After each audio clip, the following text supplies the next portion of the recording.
Donc, comme j'arrive pas. Ouais, en fait, je pense que comme j'ai un diaporama, du coup, je ne peux pas tout voir. Mon diaporama, il est participant, mais c'est pas grave. Alors, écoutez, je vous propose qu'on démarre. Ce que je vous demanderais, c'est simplement donc de bien couper vos micros si ce n'est pas encore fait. Et également, donc les vidéos ne sont pas forcément nécessaires de suite. Donc ne vous inquiétez pas, il y aura un temps de questions-réponses prévu à l'issue du webinaire si vous avez des questions. Vous pouvez également les indiquer, les noter dans le chat. Et puis comme ça me permettra de regarder à l'issue, sachant que là, pour l'instant, je ne peux pas tout voir. Et soit je vois la présentation, soit je vois les questions. Donc, je vous propose qu'on démarre. Et bon, si jamais il y a un problème, n'hésitez pas à activer votre micro et à poser votre question. Mais sinon, bah, je vous propose que nous démarrions sans plus tarder. Nous allons aujourd'hui parler des allergies respiratoires et comment les gérer. Donc, moi, je vais vous proposer en fait une approche naturopathique de la question. Et puis, je vais vous expliquer, si vous ne savez pas ce que c'est que la naturopathie, aussi en deux mots, en quoi ça consiste. Et puis, avant toute chose, bien entendu, par politesse, je vais me présenter pour les personnes qui ne me connaissent pas, parce que j'ai déjà donné pas mal de webinaires pour Julien. Voilà, et puis bien sûr, après, on rentrera vraiment dans le vif du sujet, ce qui vous intéresse. Donc, on va quand même voir une petite partie théorique avec une présentation du système immunitaire et une présentation de l'allergie pour vous expliquer un petit peu ce qui se passe dans le corps. Et enfin, vraiment du concret avec ce que je peux faire pour, euh, pour les problèmes d'allergie. Allez, c'est parti. Donc, moi, c'est Anis Collet, j'ai 48 ans. Donc, je suis diplômée d'HEI de 1998 en génie chimique, génie des procédés. Donc, en fait, j'ai travaillé pendant une petite vingtaine d'années dans l'industrie et dans le conseil avant de me reconvertir dans une branche qui n'a rien à voir, ou presque, puisque donc c'est la naturopathie. Alors en fait, moi j'ai surtout une forte affinité pour tout ce qui est nutrition, donc alimentation, diététique. Et donc à ce titre, j'ai repris les études, mais vraiment de manière assez intensive depuis le mois de septembre, puisque je suis en train de passer un BTS diététique. Donc là, du coup, c'est pour ça que je vous disais, c'est pas finalement tant un revirement que ça, puisque je reprends des cours de chimie et de biochimie notamment. Voilà, donc ça me fait des petits rappels quelques dizaines d'années après. Donc actuellement, donc, depuis 2017 et toujours à l'heure actuelle, en parallèle de mes études, je suis installée en tant que naturopathe pour donner des conseils en naturopathie et en nutrition. Et donc en fait, depuis le début de l'année, là, donc ça fait un gros mois, je fais plus que de la visio pour gagner du temps, pour bien optimiser mon temps disponible dans la journée. Donc, simplement pour vous expliquer mes domaines d'application, donc moi, comme du coup, je suis vraiment spécialisée dans tout ce qui est nutrition, mais bien entendu, j'utilise aussi la phytothérapie et l'aromathérapie, hein, qui sont deux particularités de la naturopathie. Donc moi, je travaille beaucoup sur tout ce qui est perte et prise d'ailleurs aussi de poids. Je vois aussi des gens qui souhaitent prendre du poids. Toutes les problématiques autour du stress et du sommeil. Donc je reçois beaucoup de sportifs et vous allez comprendre pourquoi après. Aussi des problèmes de digestion, hein. C'est souvent très lié avec le stress. Alors, les allergies, c'est ce qui nous intéresse aujourd'hui, mais il n'y a pas que les allergies respiratoires. Il y a aussi, par exemple, les allergies, intolérances ou hypersensibilité alimentaire. Et après, il y a plein d'autres thématiques. On pourrait y passer des heures. Donc, je vais passer au sujet suivant. Donc, je fais de la consultation, mais je fais également, donc, comme vous pouvez le constater aujourd'hui, des conférences ou webinaires. J'écris également des articles de presse, j'interviens dans des podcasts et des émissions de radio, donc sur France Bleu Alsace, puisque moi je suis basée en Alsace, mais vous pouvez l'écouter de toute la France et notamment depuis Lille. Je suis également en train de rédiger un livre, hein. Je fais un peu beaucoup de choses, je me rends compte en donnant toutes ces infos. J'en dirai plus un petit peu plus tard, mais en tout cas, le projet est en cours. Et puis, donc, je fais également des interventions en entreprise sur les sujets qu'on a vus juste avant. Et à mes heures perdues, je participe à des séjours que mon mari Benoît, qui est également ingénieur HEI, organise enfin, il est accompagnateur en montagne en plus de son activité d'ingénieur. Et donc, il organise des séjours rando ou trail. Et donc, du coup, bah, il y a un petit volet naturopathie également, puisque donc, bah, la naturopathie peut apporter beaucoup aux sportifs. Donc, nous sommes tous les deux sportifs. On pratique le trail, c'est-à-dire en fait la course, marche-course en montagne. Donc, c'est des sports d'endurance vraiment longs. Vous voyez les distances qu'on fait. En fait, moi, je m'étais formée initialement à la naturopathie vraiment pour moi, pas du tout pour en faire une activité professionnelle. Et c'est vraiment quand j'ai vu les bienfaits que ça m'avait apporté au niveau de ma pratique sportive que bah, je me suis dit, tiens, mais il y a vraiment quelque chose à faire au niveau professionnel. Et donc, bien sûr, je reçois des sportifs, mais je reçois de loin pas que des sportifs, et puis pas que des sportifs qui font des distances comme ça. C'est aussi des gens qui, pour beaucoup, veulent se remettre au sport sans se blesser.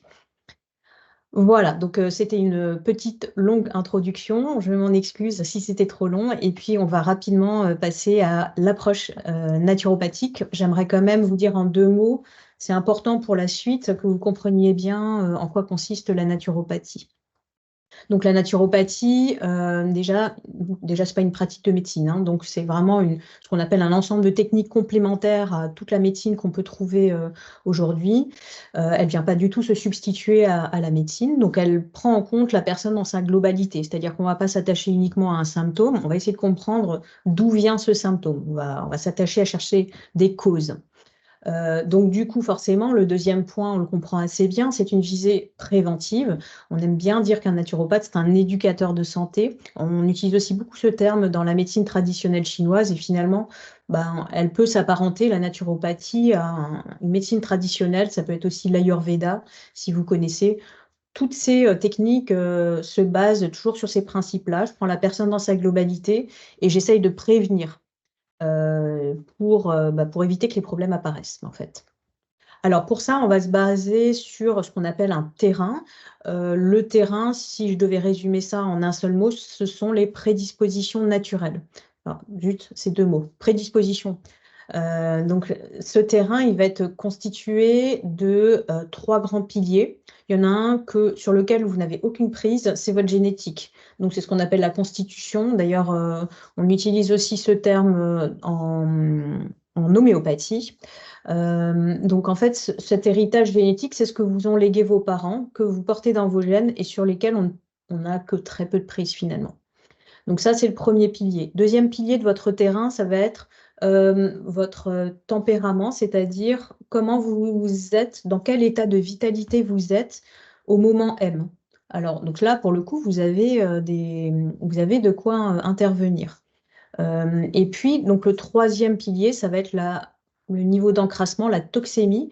Bah, vous savez qu'on le veuille ou non, on est soumis à beaucoup de toxines. Alors, ce sont des toxines qui peuvent être endogènes, que vous fabriquez vous-même dans votre corps.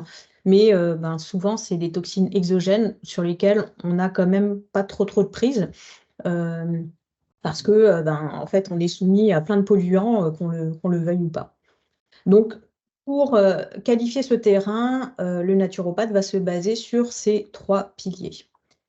Ensuite, pour aborder et donner des conseils, donc pour aborder les problématiques et donner des conseils, on va se baser sur trois piliers principaux en naturopathie. Le premier, c'est l'alimentation saine et vivante. Bon, sans rentrer dans les détails, on comprend assez bien ce que ça veut dire, hein. On va éviter une alimentation ultra transformée. Bon, bah, enfin, ça semble logique, évidemment, de s'attacher à ce qu'on va mettre dans notre corps comme carburant pour faire des techniques de prévention.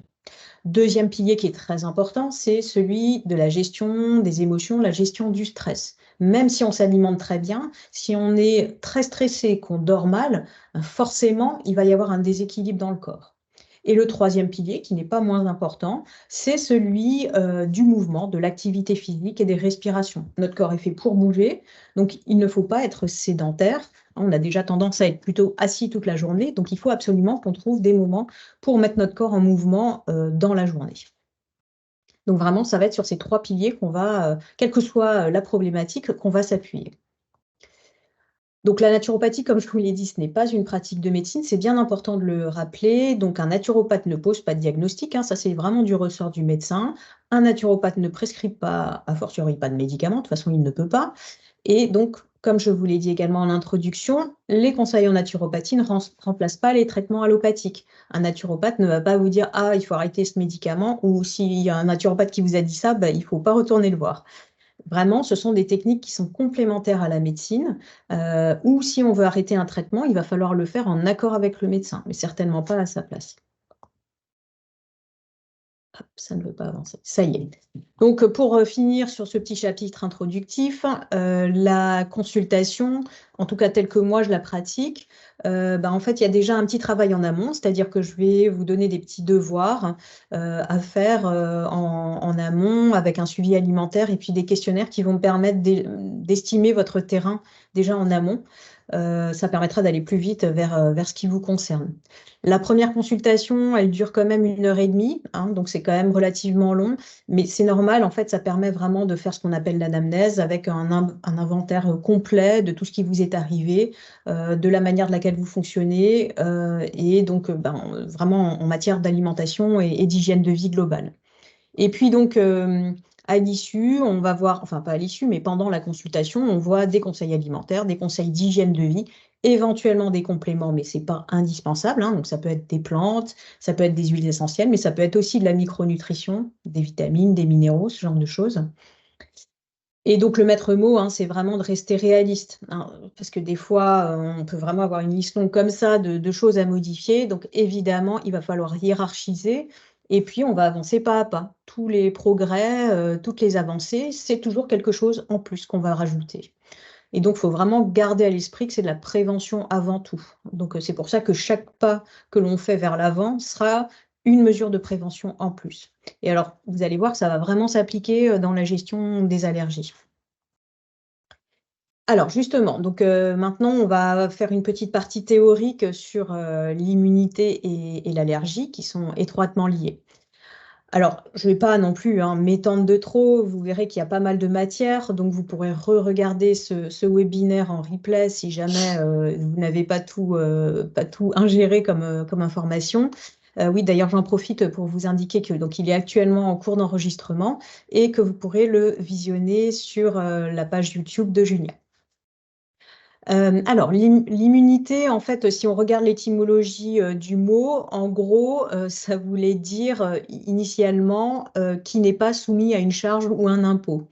Donc, en fait, quand on prend ça vraiment sur le plan étymologique, c'est un privilège qui est alloué à certaines personnes. Donc, ça peut être de l'immunité diplomatique, par exemple. Donc, je trouve que c'est toujours assez rigolo de rappeler l'étymologie de ce terme. Alors, la définition vraiment au sens actuel du terme, c'est un ensemble de mécanismes biologiques qui permet de reconnaître et tolérer le soi, et puis de reconnaître et de rejeter le non-soi. Donc, le soi, c'est ce qui nous appartient en propre, et le non-soi, c'est ce qui est étranger à chaque personne. Donc, ce sont des agents qu'on ne souhaite pas, hein, des agents infectieux, des virus, des bactéries, etc. Mais ça peut être aussi des potentielles cellules altérées, donc qui peuvent mener à des cancers. Alors, je crois que je détaille ça un petit peu après, donc pour l'instant, je ne détaille pas sur cette page-là. Alors, un autre terme qui est important à bien connaître quand on parle d'immunité, c'est la lymphe et la circulation lymphatique, le système lymphatique. La lymphe, c'est vrai qu'on n'en parle pas beaucoup. C'est en fait, en définition naturopathique, hein, puisque Marchesso, c'est l'un des fondateurs de la naturopathie, c'est à la fois le fleuve nourricier et le tout à l'égout, hein, donc ça peut paraître un petit peu contradictoire. La lymphe, elle va servir à pas mal de choses. Transporter tout ce qui est éléments nutritionnels issus de l'alimentation, mais aussi transporter les déchets issus de l'activité des cellules.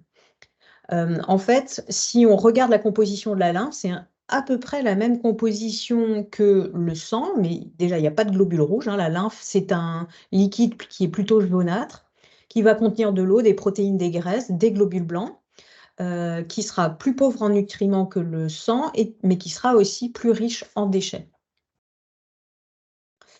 La circulation lymphatique, elle n'a pas de moteur, comme pourrait l'avoir la circulation sanguine avec le cœur. Donc, il va falloir activer cette circulation lymphatique. Il n'y a pas 50 000 moyens de le faire. C'est soit le mouvement, hein, donc c'est pour ça que je vous disais que c'est super important de garder un mouvement. Hein, on n'est pas obligé d'aller courir des kilomètres et des kilomètres, mais il faut être en mouvement. Et la deuxième chose, qui peut activer la circulation lymphatique, ce sont des massages. Je pense que vous avez déjà entendu parler des massages lymphatiques. C'est ce principe de remettre en circulation toute cette lymphe. Donc vous voyez, hein, c'est un circuit qui est assez complexe, la circulation lymphatique, qui est parallèle à la circulation veineuse, donc le réseau des vaisseaux. Donc bon, alors on ne voit pas forcément très très bien sur ce schéma, mais c'est vraiment deux circuits complètement parallèles.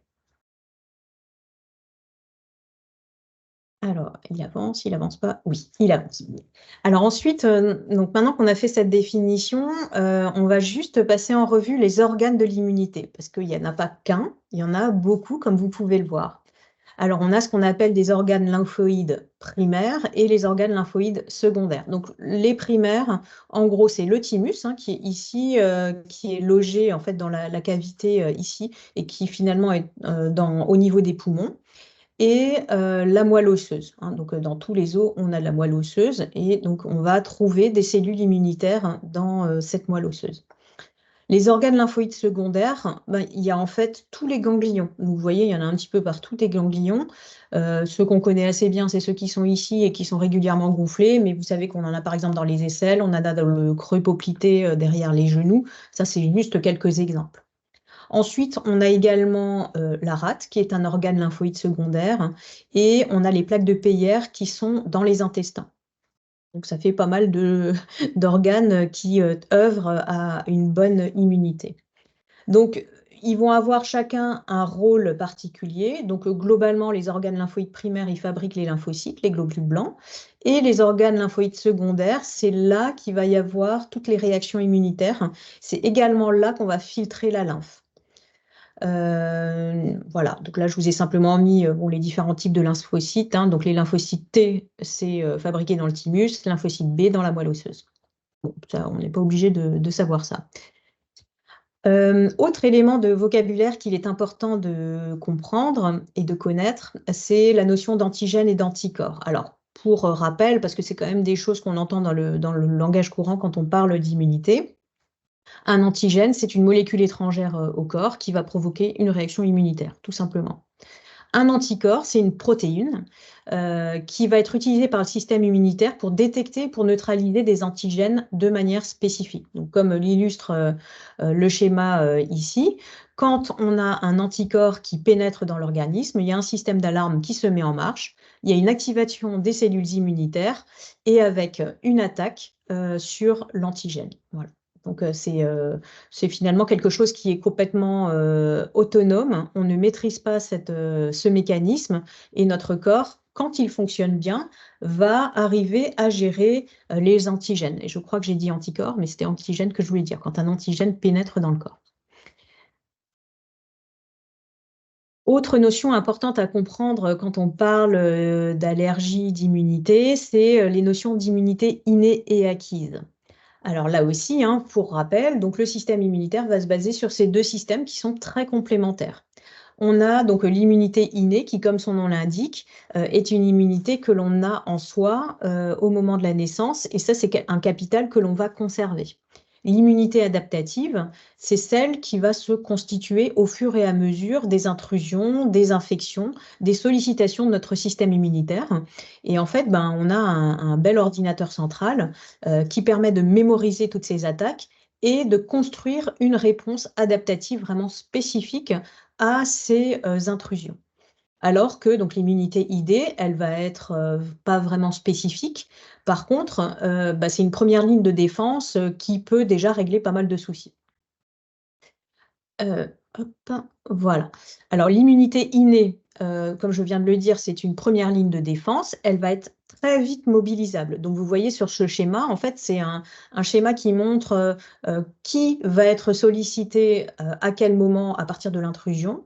Donc, dans les premières œuvres qui suivent l'intrusion, on va avoir l'immunité innée qui va d'abord être mobilisée. Donc, celle-ci va pouvoir réagir de suite Par contre, elle n'est pas spécifique. Donc, si ça tombe, elle va régler un certain nombre de problèmes. Par contre, elle ne va pas tout solutionner. Et c'est là que va rentrer en jeu l'immunité adaptative, qui est du coup la deuxième ligne de défense, qui va être plus lente à se mettre en place, mais qui va être beaucoup plus efficace parce qu'elle va être spécifique. Et en plus, il va y avoir une mémorisation. Donc, ça va permettre, au fil des infections, de mieux s'adapter à d'éventuelles futures intrusions. Voilà, donc c'est deux systèmes qui sont vraiment complémentaires et coopératifs. On a vraiment besoin des deux pour avoir une bonne réponse immunitaire. Alors, la faiblesse immunitaire, en fait, on va d'abord et avant tout aller rechercher des causes de fatigue persistante. Donc, en fait, la fatigue, souvent, elle est liée à un stress chronique et à un manque de sommeil. On va dire quand il n'y a pas des causes extérieures, à un travail vraiment physique ou justement une activité physique très importante. Donc, le stress chronique, le manque de sommeil, ce sont des facteurs qui vont vraiment affaiblir l'immunité sur lesquels il va falloir qu'on agisse et on va bien entendu en parler. Une faiblesse immunitaire, ça peut être aussi une sensibilité accrue aux infections. Donc, on va avoir tout ce qui passe, hein, on va le prendre, ce sera pour soi. Mais ça peut carrément se transformer en éruption d'herpès ou en verrue. Je pense que vous l'avez déjà tous vécu. Et puis, troisième chose, une faiblesse immunitaire, ça peut être également des difficultés de cicatrisation ou des difficultés de guérison qui, là aussi, en fait, mettent en défaut le système immunitaire. Au niveau des troubles du système immunitaire, comment ça va se manifester? Donc, des inflammations aiguës ou chroniques, des maladies auto-immunes. Alors là, il y en a des tonnes, hein. Il y en a certaines qui sont connues et d'autres qui sont moins connues, hein. La plus connue, c'est la sclérose en plaques. On a aussi le diabète de type 1, par exemple, hein. Mais après, donc, il y en a plein d'autres qui sont plus ou moins communes et qui témoignent d'une faiblesse du système immunitaire ou en tout cas d'un mauvais fonctionnement. Bien entendu, on a le VIH, des tumeurs qui peuvent aussi avoir comme origine les troubles du système immunitaire, des allergies, là également, hein, on comprend assez bien pourquoi.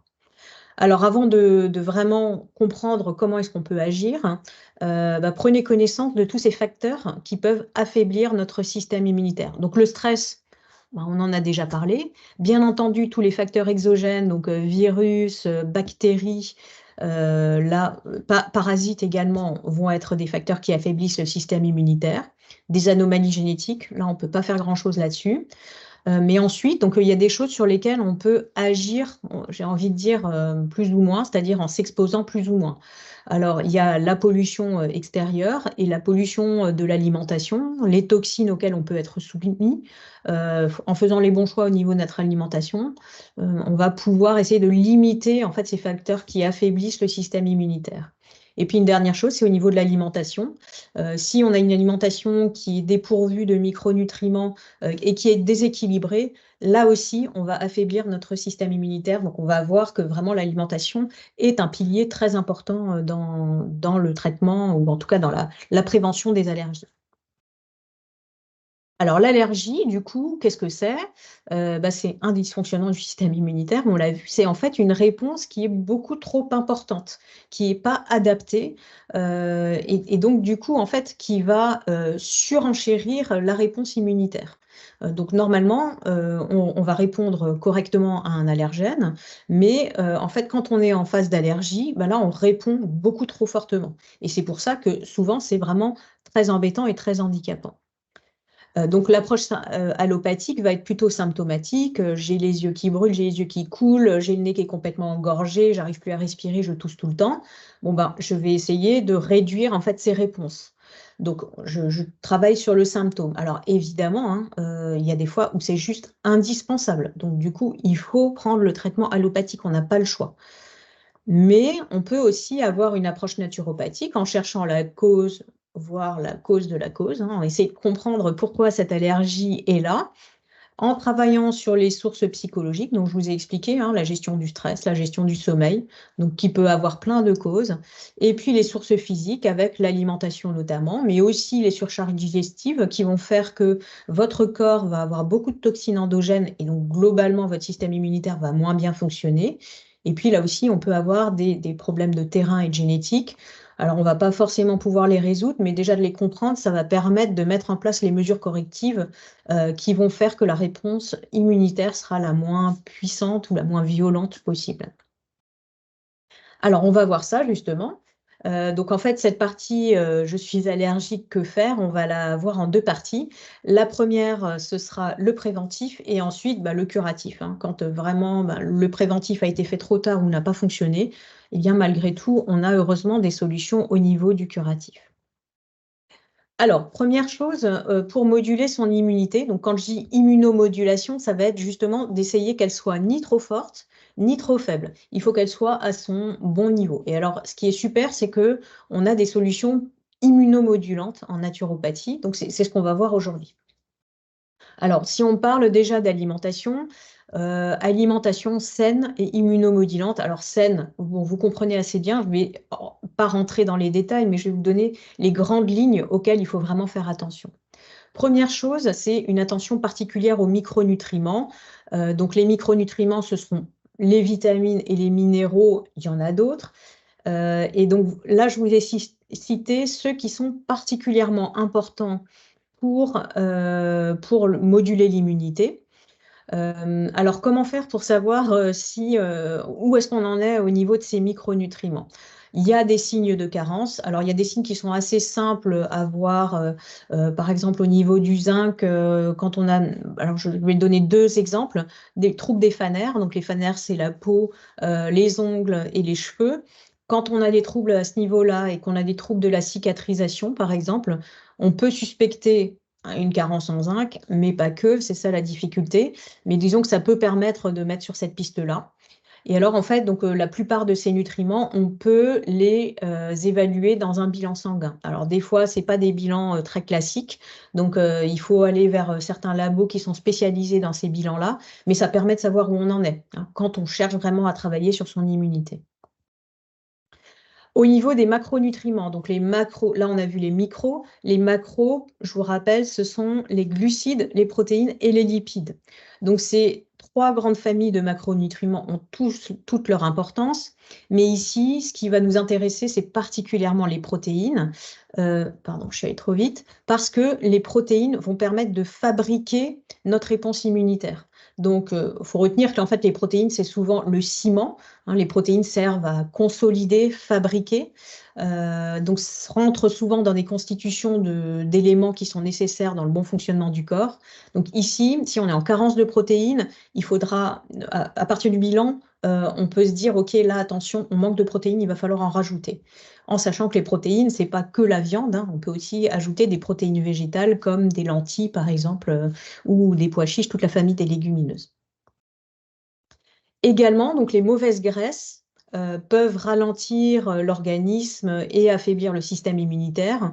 Alors les mauvaises graisses, je les détaille juste après, c'est pas du tout le dessin que vous voyez là, qui là, donc tout ce qui est oméga 3 notamment, qui sera présent dans le saumon, oméga 9 qui est présent dans l'avocat, ça ce sont des bonnes graisses, hein. Donc les mauvaises graisses, si je devais la faire courte, c'est toutes les graisses dans les aliments ultra transformés, mais également un abus de graisse présente dans les charcuteries, dans la viande rouge, donc un excès, hein, bien entendu. Alors, le principe en fait de l'alimentation préventive va se baser donc sur une alimentation qui va être la moins polluée possible.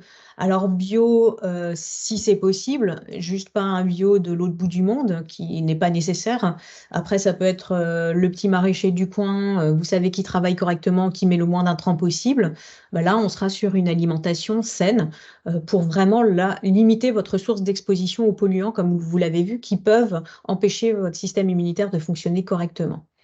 Ensuite, on va essayer d'aller sur des produits qui sont peu ou pas transformés du tout. Donc, on limite l'alimentation ultra transformée, même si c'est végétarien. Quand vous achetez des produits transformés, je pense souvent aux galettes végétales qui ont une liste d'ingrédients comme ça, et puis vous comprenez un ingrédient sur 2. Je préfère que vous mangiez une escalope de poulet, quoi. Donc voilà, le principe, c'est ça, cette alimentation saine et simple. L'idée, c'est aussi d'avoir un équilibre alimentaire sur la semaine. Alors, j'aime bien montrer ce petit schéma parce que je trouve que c'est rigolo. Il ne s'agit pas de faire régime toute la semaine et puis le week-end, on se lâche, hein. Mais l'idée, c'est quand même de retenir qu'il faut qu'on se garde aussi des petits plaisirs. Donc, quand on a un resto de prévu, on ne va pas demander une salade verte sans vinaigrette, hein. C'est pas du tout ça. On garde le plaisir aussi de manger, mais avec une conscience de l'équilibre alimentaire sur la semaine, en sachant qu'il faut des légumes au maximum, qu'il faut des protéines le plus possible, mais pas que des protéines animales, des sources de féculents comme des céréales, donc pas les céréales de petit-déj bien sûr, mais du riz, des pâtes, du quinoa, ce genre de choses, et de bons acides gras qu'on va détailler ensuite.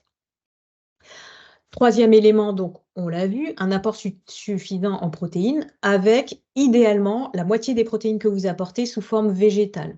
Parce que un excès de protéines animales sera plutôt pro-inflammatoire. Donc, du coup, pour tempérer votre système immunitaire, ce n'est pas forcément une très bonne chose.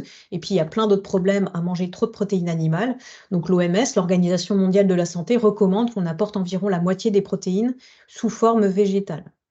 Donc les protéines végétales sont moins bien assimilées, il faut faire plus attention aux bonnes associations.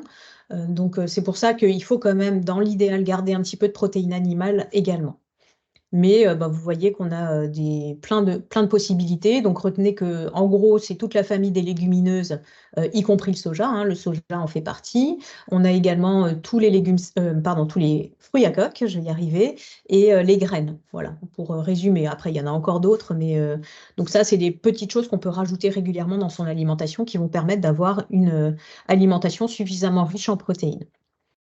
Au niveau des céréales, on va essayer de les varier. Alors, je vous ai mis limiter le gluten. Donc, je ne vais pas rentrer dans ce débat du gluten parce que ça pourrait faire l'objet d'un webinaire à part entière. Mais donc, il faut simplement savoir que le gluten moderne, hein, donc le blé moderne qui a été transformé pour des raisons de panification, de facilité de fabrication, mais en fait, ce blé moderne, chez certaines personnes, il est mal toléré, mais on ne peut pas le savoir comme ça. Et donc, qui dit mal toléré, finalement, ça va être un petit peu comme un antigène qui va être finalement mal reconnu par le corps et donc qui peut déclencher soit tout de suite, soit sur la durée, des problèmes d'hyperréaction de votre système immunitaire. Donc là, on est vraiment sur de la prévention. Il ne s'agit pas de l'enlever complètement, mais c'est aussi bien si vous ne mangez pas du pain le matin, des pâtes le midi et de la semoule le soir. Parce que là, on est sur du 100% blé et 100% gluten. Donc il y a quand même pas mal de solutions aujourd'hui pour varier un petit peu, en sachant que le plus simple, c'est le riz, hein, naturellement sans gluten, mais la pomme de terre aussi, très simple, qui permet de varier les sources de féculents. On essaye aussi d'avoir une cuisson douce. Alors, cuisson douce, ça veut dire quoi? Même si les gratins, c'est super bon, et puis les choses bien saisies, c'est très bon aussi. On essaye quand même de pas tout le temps cuire, rôtir, saisir, parce que tout ça dénature quand même vos aliments. Donc, c'est une question là aussi de rotation et de priorité. Mais par exemple, les légumes, on essayera plutôt de les cuire à l'étouffée ou à la vapeur douce plutôt que de tout le temps les faire rôtir ou cuire en gratin. Au niveau des graisses, donc on va essayer de les varier et de veiller à un apport suffisant en oméga 3. Donc les oméga 3, ce sont des acides gras, enfin c'est une des familles des acides gras polyinsaturés qui sont donc très bénéfiques pour l'organisme et dans le sujet qui nous concerne aujourd'hui, qui vont avoir une action anti-inflammatoire. Donc, ces bonnes graisses, on va les trouver dans l'huile de colza ou l'huile de noix, par exemple. Dans les fruits à coque, on les trouvera surtout dans la noix ou dans les graines de lin. Sachez que, par exemple, dans les amandes, dans les noisettes ou dans l'huile d'olive, il n'y a pas d'oméga 3 ou alors vraiment des traces. Donc, c'est pour ça que c'est important de bien varier et de ne pas consommer, par exemple, que de l'huile d'olive. Essayez d'avoir toujours un petit peu d'huile de colza, un petit peu tous les jours. Je parle de l'huile de colza parce que c'est la plus facile à utiliser, mais il y en a d'autres comme l'huile de lin ou l'huile de noix. Ces huiles, d'ailleurs, ne se cuisent pas, hein, il faut vraiment les utiliser à cru, hein. Vous pouvez les mettre sur une assiette de légumes chauds, une assiette de riz, sans problème. Par contre, on va éviter de la cuire.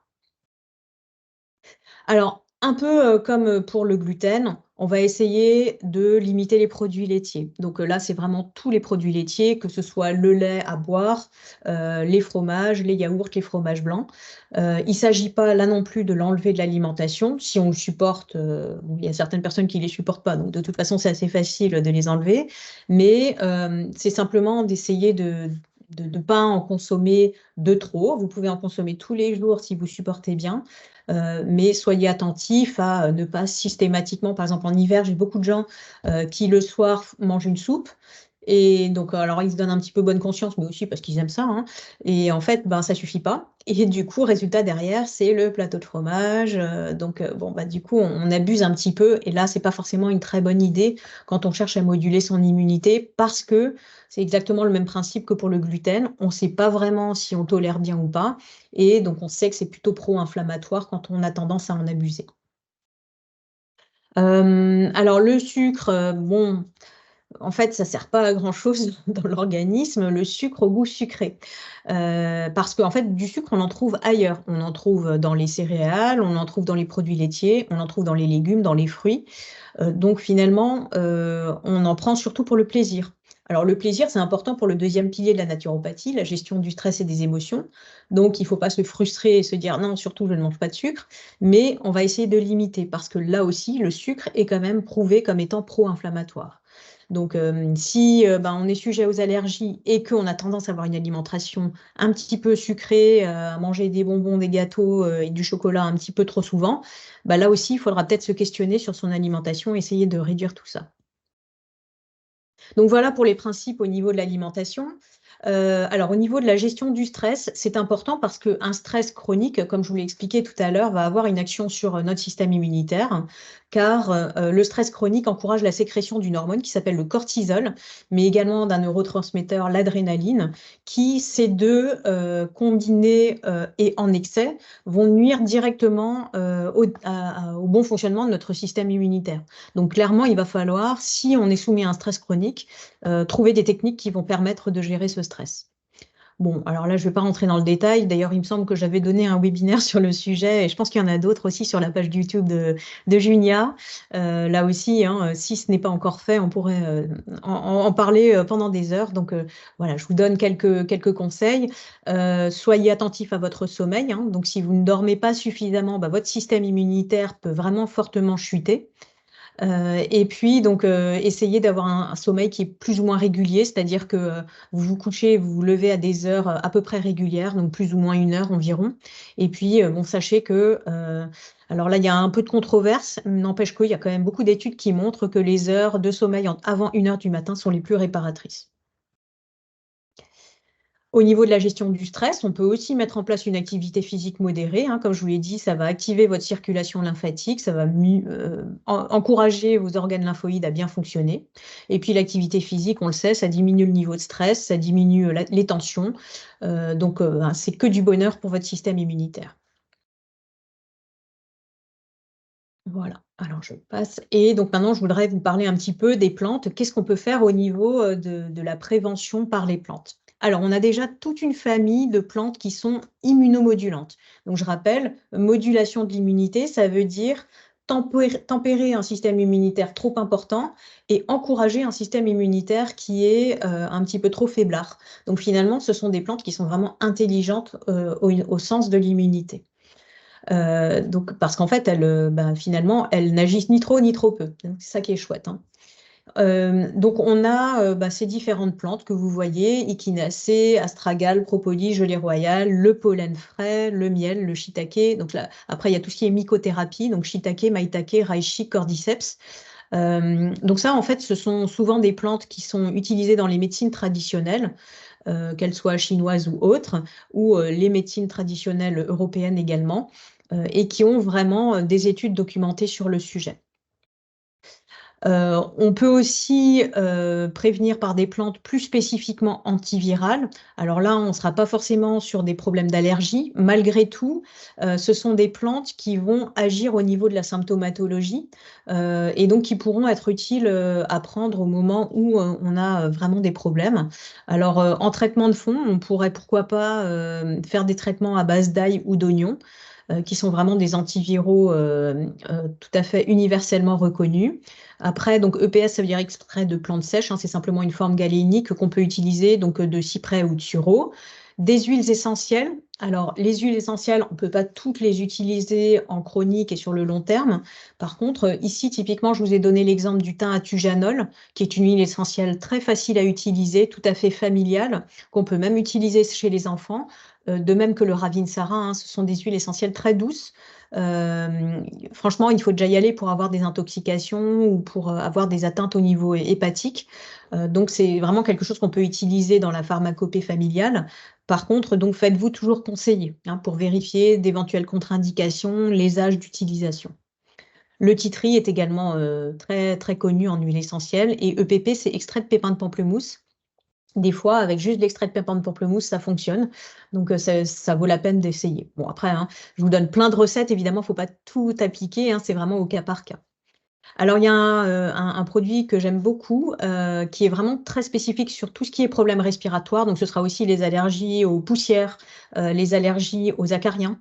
On peut utiliser des compléments alimentaires à base d'œufs de caille. Alors en fait, c'est pas l'œuf de caille en tant que tel, hein, vous n'allez pas manger des œufs de caille comme ça. C'est la petite membrane qui est sous la coquille dans les œufs de caille que l'on utilise, qui contient de l'ovomucoïde.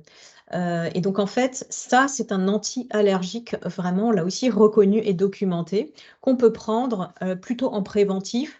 Et bon, alors il y a certaines personnes qui continuent à le prendre pendant la période allergique à une dose allégée, mais là, on est vraiment sur du préventif. C'est-à-dire que là, bah, si pour vous, c'est les graminées, bon, là, il fait vraiment trop doux, mais donc du coup, ça risque de venir assez tôt, mais ce serait typiquement la bonne période pour prendre ça. Pour les bétulacées, qui sont plutôt au mois de février d'habitude, bah, ce sera presque déjà trop tard de prendre des œufs de caille. On peut aussi utiliser des plantes adaptogènes. Donc celles-ci, elles sont un petit peu comme les plantes immunomodulantes, hein. Vous voyez qu'elles ont ces propriétés immunomodulantes, mais elles seront très intéressantes chez des personnes qui sont un peu épuisées, épuisées physiquement, épuisées moralement. Parce que, bah, comme leur nom l'indique, ce sont des plantes qui vont aider à s'adapter à des situations particulièrement intenses au niveau physique ou émotionnel. Donc, il y a une plante qui est très connue, c'est le ginseng, hein, qui est une plante adaptogène. On va avoir l'éleutérocoque, qui est une plante qui est assez utilisée chez les sportifs. C'est aussi un type de ginseng. La rhodiole, qui est très connue dans la gestion du stress. La ashwagandha, qui est un petit peu son pendant au niveau ayurvédique. Et l'argousier, elle, qui est vraiment au niveau de la résistance des infections. Vous voyez que là aussi, on a le choix au niveau des plantes. Au niveau de la gestion du stress et du sommeil, si chez vous c'est le problème, je vous ai mis des plantes vraiment couramment utilisées dans cette gestion, mais c'est vraiment là adapté au cas par cas.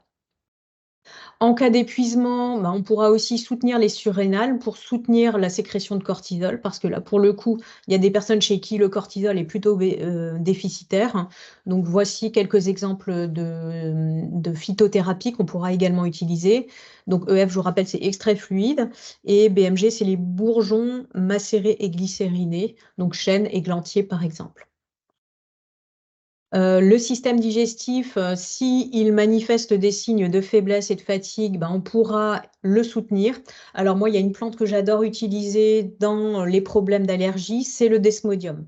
Parce que le desmodium, il a ce double tropisme. Il va à la fois soutenir le système hépatique, donc très important pour la détoxification, par exemple, mais aussi le desmodium a des propriétés anti-allergiques, donc ça tombe bien pour le coup. Donc on peut prendre du desmodium en continu, en préparation de la période allergique et pendant la période des allergies, à des doses relativement faibles. C'est quelque chose qu'on peut prendre vraiment en bruit de fond, comme on prendrait de l'homéopathie, sauf que bon, moi je ne suis pas homéopathe, mais voilà, qui va vraiment aider à soutenir le terrain. Et puis, je vous ai mis d'autres plantes qui permettent de soutenir votre système digestif, à choisir en fonction d'une éventuelle symptomatologie. Au niveau de la micronutrition, donc on en a un petit peu parlé en introduction, donc on va pouvoir se baser sur, alors ultra connu, la vitamine C, hein, donc vous savez que la vitamine C contribue à soutenir le système immunitaire, donc c'est pas forcément nécessaire d'en prendre en complément alimentaire, hein. Si on a une alimentation qui est entre guillemets vivante, c'est-à-dire où vous n'avez pas fait brûler tous vos légumes dans le four, ben, du coup on va pouvoir le trouver assez facilement. Alors en hiver, Le kiwi, c'est vraiment le mets de choix pour trouver de la vitamine C. Vous avez également le jus de citron fraîchement pressé, parce que la vitamine C s'oxyde, hein. Donc, en fait, si vous pressez votre jus de citron le matin et que vous le buvez que l'après-midi, il n'y aura plus beaucoup de vitamine C. Et idem, la vitamine C est sensible à la chaleur. Donc, sachez qu'à partir de 40, 60 degrés, elle va se désintégrer.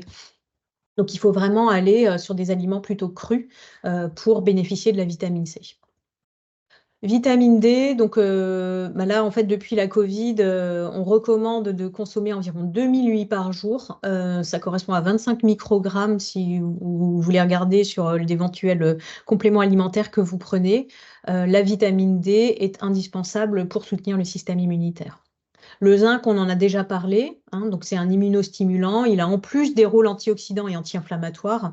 C'est un minéral qu'on oublie souvent, mais qui a vraiment un rôle super important. Le magnésium, pour le coup, on l'oublie moins, on en parle beaucoup. Lui, alors bon, il sert à énormément de choses dans le corps, mais je le vois surtout de manière très intéressante pour la gestion du stress et du sommeil. Les probiotiques peuvent être intéressants pour renforcer la flore intestinale quand on est dans des situations de dysbiose, donc déséquilibre de la flore intestinale, puisque dans nos intestins, on a une bonne partie de nos cellules immunitaires. Donc c'est sûr que si vos intestins ne sont pas en bonne santé, voilà, il y a fort à parier que le système immunitaire ne va pas fonctionner du mieux possible. Idem au niveau des intestins, donc si on soupçonne une hyperperméabilité intestinale, on va prendre de la glutamine à minima. Alors idéalement, il faut y adjoindre des cofacteurs qui vont permettre de renforcer la barrière intestinale. Là, c'est également dans les cas de problèmes d'hypersensibilité alimentaire, qui vont là aussi encourager des réponses complètement démesurées du système immunitaire. Et puis en oligothérapie, donc ça c'est assez connu aussi, on recommande souvent de prendre, vous savez, des petites ampoules, je ne vais pas citer de marque, mais qu'on trouve très facilement en pharmacie ou en parapharmacie. Et on recommande le triptyque cuivre, or, argent pour stabiliser le terrain immunitaire. Hein, donc vous voyez les propriétés de chacun de ces oligo-éléments pour vraiment moduler votre système immunitaire. Donc voilà, ça c'était la partie. Oh, pardon, j'ai oublié le soufre, oui, qui est un anti-infectieux très intéressant. Alors le soufre, en fait, il peut être mal toléré au niveau digestif en complément alimentaire. Il y en a notamment un qui s'appelle l'huile de Haarlem, hein, qui vient du nom, c'est un médecin néerlandais, il me semble, qui a inventé en fait ce complexe qui permet d'apporter des composés soufrés. Les composés soufrés sont très utiles pour les affections hépatiques et respiratoires. Donc, si on est chez une personne qui va avoir les deux types de symptomatologie, on peut lui donner du soufre sous forme, par exemple, de complément d'huile d'Haarlem. Voilà, donc comme je vous disais juste avant, j'avais juste oublié le dernier point. On a parlé beaucoup du préventif et maintenant, je vais aborder avec vous les solutions en curatif. Alors, quand on a des problèmes allergiques, ce qu'on veut vraiment, c'est casser le cercle vicieux inflammatoire parce que donc, une allergie va créer une réaction inflammatoire.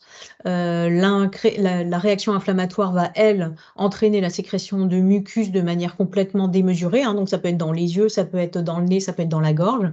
Et puis, en fait, donc, le mucus va entretenir l'inflammation et l'infection parce que le mucus va avoir tendance à plus capter les microbes. Donc, du coup, en fait, c'est vraiment ce cercle vicieux qu'on va chercher à casser. Donc, qu'est-ce qu'on va faire? On va déjà essayer de diminuer le terrain inflammatoire. Donc, je vous rappelle, au niveau préventif, au niveau de l'alimentation, on va essayer de limiter au maximum les aliments qui vont favoriser l'inflammation. Je ne reviens pas là-dessus parce que c'est des choses qu'on a vues juste avant. On va aussi aller sur des plantes qui sont plutôt anti-inflammatoires. Donc, on en a également parlé. Le curcuma est une plante qui est très connue au niveau anti-inflammatoire. Vous avez aussi le cassis. Donc là, ce ne sera pas le cassis qu'on va manger comme ça. D'ailleurs, le curcuma non plus, parce que ce n'est pas assez concentré. Il faut le prendre sous forme de phytothérapie, mais c'est des choses qui peuvent vraiment très bien marcher pour canaliser des inflammations exacerbées. Alors pourquoi pas, si on se sent, on peut essayer de faire des détox. Souvent, ça marche bien, mais il faut arriver à le faire. Et notamment, moi, je trouve que c'est très intéressant, par exemple, de faire un jeûne. Mais bon, voilà, comme dit, il faut avoir les capacités et la possibilité de le faire. Donc toujours, on l'a vu, gestion du stress et du sommeil, être attentif à ça. Les œufs de caille au cas où, si vraiment on est trop tard. Les probiotiques, si on sent qu'on est soumis à une dysbiose. Et puis, donc, apporter des oméga 3 vraiment de manière accrue, avec des huiles, des graines, comme on l'a vu. Donc, particulièrement l'huile de krill, l'huile de nigel, qui peuvent être intéressants, mais là, cette fois-ci, peut-être sous forme de capsule pour éviter d'avoir à ajouter trop d'huile dans son alimentation. Donc, ces oméga 3 qui vont apporter particulièrement des EPA, puisqu'il y a deux types d'oméga 3, EPA et DHA. Et les EPA sont ceux qui ont vraiment ces propriétés anti-inflammatoires. Donc, je vous donne un petit exemple de prise en charge. Je vous rappelle bien que ce sont des conseils qui sont complémentaires à un suivi médical, évidemment, hein. Alors, en hygiène de vie, donc on a dit au top pour que le système immunitaire soit au top aussi. Je ne reviens pas dessus puisqu'on en a parlé. Alors, une petite piste dont on n'a pas parlé, et du coup, je me suis dit, je le mets dans l'exemple, c'est d'apporter de la quercétine. Donc, la quercétine, c'est aussi un élément qui est très intéressant car elle contient des flavonoïdes qui sont anti-allergiques. Elle est naturellement présente dans les pommes, dans les oignons, particulièrement les oignons rouges, dans les fruits rouges et dans le sarrasin. Mais donc, même si vous apportez tous ces aliments de manière très régulière, il faudra malgré tout aller sur des compléments alimentaires pour en avoir suffisamment. Idéalement avec de la vitamine C que vous pouvez là pour le coup arriver à apporter par l'alimentation parce qu'elles se régénèrent l'une et l'autre. Donc, tant qu'à faire, c'est plutôt ça de prix. Le MSM, c'est un composé qui est aussi anti-inflammatoire très important au niveau respiratoire et au niveau articulaire. Donc, typiquement, le MSM va aussi beaucoup être utilisé dans l'arthrose, dans l'accompagnement de l'arthrose, qu'on peut associer à la quercétine. Des fois, on trouve des complexes où il y a un peu tout, hein. Il y a des plantes, il y a des micronutriments, il y a du MSM, il y a de la quercétine. Donc, c'est des choses qui sont assez complètes et qui vous permettent de ne pas trop vous poser de questions. L'ortifeuille, donc elle, qu'on peut se fabriquer soi-même, hein, un condiment, vous récupérez des feuilles d'ortie, vous les lavez, vous les faites sécher, enfin vous les déshydratez, et puis après vous n'avez plus qu'à les réduire en condiment, et puis vous mettez ça un peu partout, c'est gratuit et c'est pas perdu. Ça contient alors plein de choses, il y a de la silice aussi dedans, il y a aussi de la quercétine et il y a de la vitamine C si vous n'avez pas fait sécher vos feuilles au four. Le cassis, je vous en ai déjà parlé, hein. Donc là, franchement, quand on a une crise, c'est vraiment très intéressant d'avoir du cassis chez soi parce que en fait, c'est un composé comme de la cortisone. Donc, ça peut vraiment soulager et éviter d'avoir à prendre de la cortisone. Il faut essayer, à minima. Je vous ai mis également des huiles essentielles qu'on peut utiliser dans le cas des problèmes, des réactions inflammatoires. Alors, il y en a une qui est très connue, c'est l'estragon, qui a vraiment une action anti-allergique majeure et antispasmodique. La camomille matricaire, qui est aussi très utile. La troisième, la Tanésie annuelle, bon, elle est assez chère, donc du coup, elle sera un petit peu plus difficile. Elle est bleue, donc c'est assez particulier, mais c'est justement cette couleur bleue que l'on recherche. La camomille matricaire est aussi un peu bleue. C'est en lien avec un composé qui est présent dans l'huile essentielle, le chamazulène. L'huile de nigel, je vous en ai déjà parlé. Donc la nigel, en fait, son autre petit nom, c'est le cumin noir, très utilisé dans le cas des prises en charge des réactions allergiques, qu'on peut utiliser soit sous forme de condiment, comme je vous le disais, soit vous les prenez sous forme de capsules. Donc 5 ml par jour, ça correspond à une cuillerée à soupe, en fait, hein. L'oligothérapie, on en a parlé, hein, donc cuivre, or, argent, et puis le soufre, quand on a des problèmes de sinus. Donc là, on est vraiment il y a beaucoup d'intérêt à se complémenter en soufre. Au niveau de l'homéopathie, alors comme je vous disais, là je ne suis pas homéopathe, mais c'est vrai que des fois j'ai des personnes qui viennent et qui me demandent des remèdes homéopathiques. Alors donc j'ai été un petit peu formée, mais voilà, de loin pas au niveau des homéopathes. Donc je connais quelques remèdes. Il y a également des complexes qui sont faits par des laboratoires. Donc vous avez d'olistamine, des laboratoires d'Olysos, et vous avez Rhinallergie de Boiron à essayer. Les personnes qui sont bien réceptives à l'homéopathie par ailleurs, ben, chez elles, ça peut fonctionner. Donc, à tenter. Et puis, donc, je voulais terminer par donc des conseils pour les irritations et les démangeaisons. C'est souvent des choses qui peuvent poser problème. Donc, on peut utiliser des huiles végétales de bonne qualité comme jojoba ou calendula. Et puis, donc en huile essentielle, on va avoir la lavande fine qui souvent soulage vraiment bien et qui en plus a des propriétés aussi anti-allergiques et qui a l'avantage d'être moins cher que la Tanésie annuelle et la camomille matricaire. Hop, voilà. Et pour les yeux, alors ça se tente, hein, ça vaut pas des gouttes médicamenteuses, mais on peut essayer des hydrolats. Donc les hydrolats, en fait, c'est la phase aqueuse issue de la distillation quand on veut fabriquer des huiles essentielles. Donc on a deux phases qui tombent. On a une phase huileuse, c'est l'huile essentielle, et une phase aqueuse, ça va être l'hydrolat, qu'on appelle aussi eau florale. Donc il y a des hydrolats. Alors l'hydrolat de référence pour traiter les irritations des yeux, c'est le bleuet. Et on peut aussi essayer la camomille romaine ou la camomille matricaire qui vont aussi apporter du soulagement. Donc, c'est des compresses en fait qu'on s'applique sur les yeux. Mais comme je vous disais, donc on ne les met pas dans les yeux, hein. Donc, ce n'est pas des gouttes oculaires, c'est vraiment des traitements des irritations au niveau oculaire. Là aussi, ça se tente si vous voulez essayer de ne pas avoir recours à des médicaments. Voilà, je crois que j'ai terminé. Bah oui, j'ai terminé. Donc, je vous remercie pour votre attention. J'espère que c'était complet, que ça vous a apporté des informations complémentaires par rapport à ce que vous pouvez déjà connaître. Et puis, je suis à votre disposition. Là, il nous reste quelques minutes si vous le souhaitez pour des questions. J'ai juste arrêté le partage d'écran. Hop, voilà, de manière à ce qu'on puisse se voir si vous avez des questions. Alors, je regarde déjà s'il y a des questions dans le chat. Non, il n'y a pas de questions. Oui, alors, il y a Sophie qui voulait poser une question. Oui, bonjour, est-ce que vous m'entendez? Oui, c'est bon. Oui. Une question, est-ce que tous ces traitements peuvent être pris en même temps qu'un traitement de désensibilisation conventionnel? Donc là, en l'occurrence, alors, je sais pas comment ça s'appelle, Storadal ou quelque chose comme ça, Ouais, traitement sublingual. oui. Alors, c'est compatible. Dans le doute, il vaut quand même mieux demander à votre médecin, en espérant qu'il connaisse, mais il n'y a pas d'incompatibilité. En tout cas, dans le cas de la désensibilisation, il n'y a vraiment aucune incompatibilité si vous ne prenez pas d'autres médicaments par ailleurs.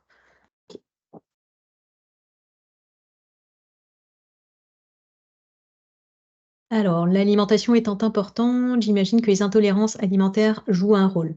Alors oui, donc là c'est une question d'Estelle. Donc en fait j'en ai un tout petit peu parlé tout à l'heure. Donc en fait, le problème dans les intolérances ou hypersensibilités alimentaires, ça va être qu'on va avoir une réaction inflammatoire de l'organisme qui peut potentiellement encourager encore une réponse complètement démesurée de votre système immunitaire. Donc c'est sûr que c'est ce que je vous disais par rapport au terrain, tout ce que vous pouvez faire pour apaiser votre terrain et faire en sorte qu'il soit le moins réactif possible. Donc du coup, pour le coup, au niveau de l'alimentation aussi. Donc, ça rejoint en fait les questions du gluten, des produits laitiers. Alors, si en plus vous avez identifié, vous, des intolérances alimentaires, c'est sûr qu'il faut vraiment essayer de les traiter. Parce que sinon, en fait, c'est comme si vous essayez d'éteindre le feu avec un seau d'eau d'un côté, mais qu'il y a quelqu'un d'autre qui rajoute de l'autre côté. Donc voilà, ce sera moins efficace si vous ne traitez pas le problème dans sa globalité. De même, donc pour les allergies des acariens, c'est exactement le même principe, c'est vraiment apaiser votre système immunitaire. Alors, bon, donc là, il y a une question sur le psoriasis. Donc là, on est sur quelque chose de complètement autre. Je ne peux pas vraiment vous donner une réponse là sur quelle approche je préconise sur le psoriasis. Ce serait vraiment un sujet autre, même si on est sur une réaction immunitaire. On ne peut pas l'approcher comme une réaction du système immunitaire classique dans le cadre des réactions des allergies respiratoires.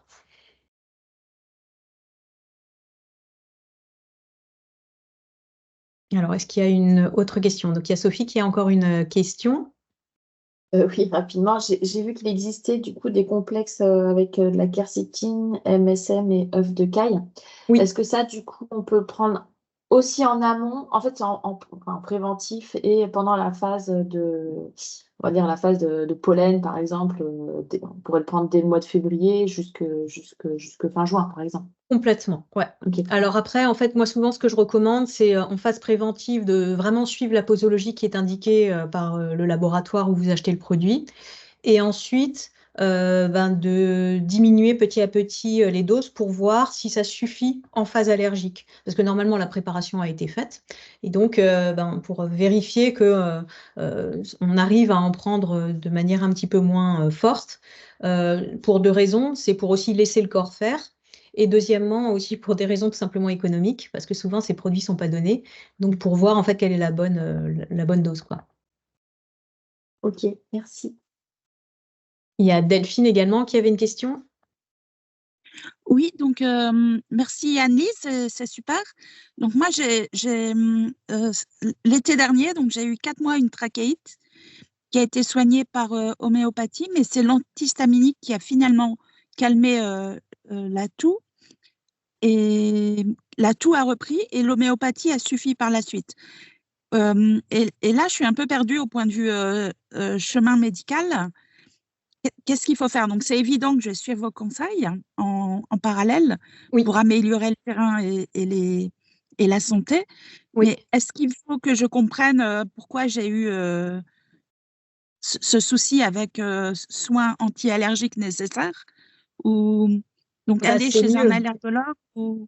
Ouais, c'est mieux. En fait, il vaut mieux avoir un diagnostic quand même d'un médecin pour savoir ce qui s'est passé et pourquoi finalement il a fallu vraiment faire un traitement anti-allergique pour comprendre en fait. Et une fois que le diagnostic sera posé, ça permettra d'agir sur cette cause plutôt que juste sur la conséquence. Et est-ce qu'il faut trouver un allergologue qui est ouvert aux soins des médecines douces, comme la Bah, c'est naturopathie, parce que c'est complexe en fait quand même. Oui, je suis d'accord. Alors, ça existe quand même, mais c'est pas forcément indispensable parce que si après, vous trouvez un naturopathe ou un thérapeute qui, avec le diagnostic posé par l'allergologue, permettra d'essayer de vous accompagner, du coup, en fait, c'est pas grave. Mais c'est pour ça qu'en fait, on demande toujours d'avoir un diagnostic d'un médecin pour savoir ce qui se passe parce que le naturopathe, comme dit, il peut pas poser de diagnostic à moins que ce soit un médecin naturopathe. Merci Anise, merci beaucoup. Avec À plaisir. bientôt. Oui. Ok. Alors, il n'y a pas, donc il y a Nicolas qui pose une question, est-ce qu'il y a besoin d'un traitement particulier pour les allergies aux graminées? Non, il n'y a pas de traitement particulier.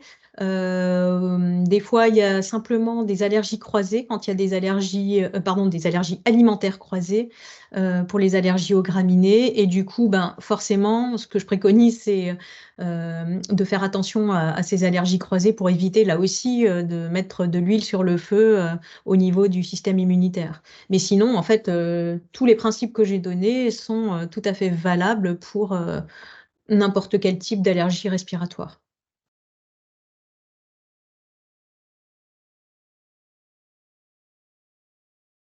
Avec plaisir. Écoutez, s'il n'y a plus de questions, je vous propose de nous arrêter là. Je vous remercie en tout cas pour votre participation et puis je reste à disposition en cas de besoin. Et puis écoutez, je vous souhaite bon courage si vous avez à gérer les allergies saisonnières. Et puis je vous dis à très bientôt. Bon après-midi. Merci beaucoup. Bon après-midi. Merci. Au revoir. Au Oui, au revoir. revoir.